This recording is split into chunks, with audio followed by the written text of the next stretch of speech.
Russia has rejected the EU's accusation that it's blackmailing Bulgaria and Poland by cutting off gas. The Kremlin says it had no choice but to switch to billing in rubles. Sanctions by unfriendly nations left it no alternative. Andrei Kozyrev was Russia's foreign minister under Boris Yeltsin. He wrote the book The Firebird. Joins me now. So how do you assess the situation now on the economic and financial front? I mean, Russia ratcheting it up. This is a warning to the rest. So what happens now? Well, Russia is in desperate position even before any sanctions because the economic policy and the policy general was disastrous for Russia of the Putin regime. Remember that they wanted, and we wanted actually even, and even Soviets wanted to limit or actually get free from this dependence on oil and gas exports. And yet this dependence on Russian economy grew up in 22 years that Putin is in power. So he's playing with double-edged sword. If he stops serving Europe, he will not have any reasonable, like tangible source of income. So remember that this blackmail is just like nuclear blackmail. It's just blunder.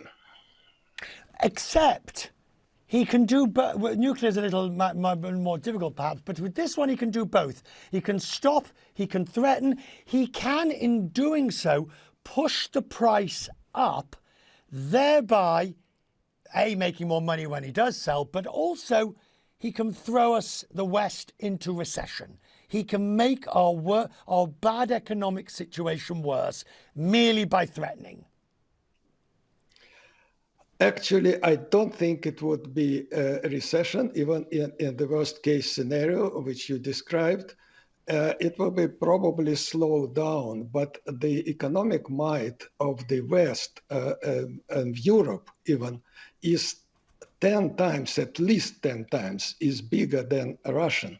So the endurance that both sides could afford is uncomparable, despite that Europe is probably easier to scare, and that's the problem. The problem is psychological.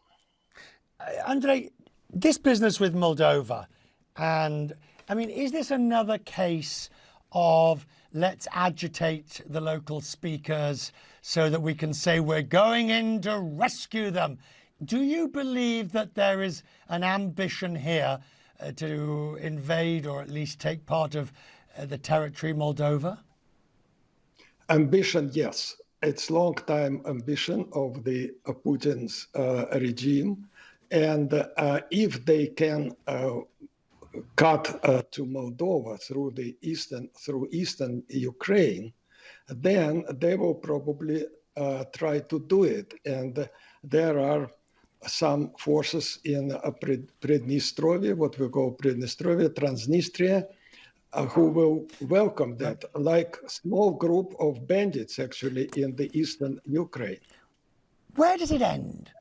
I mean, at what point do you believe, one assumes Putin does not want an all-out battle with a NATO country, however close he may get to it. So in your view, with your knowledge, where does his territorial expansionism end?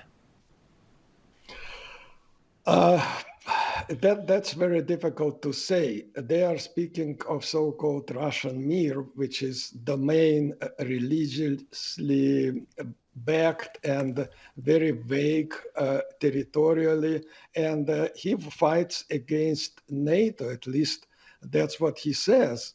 So, I mean, as far as the West allows him to go, he will go. That's why weapons to Ukraine is much more important than anything right now. Because if you try to buy cheap, you know it as you follow the markets, you buy twice. So if they don't do it now, they will pay twice tomorrow.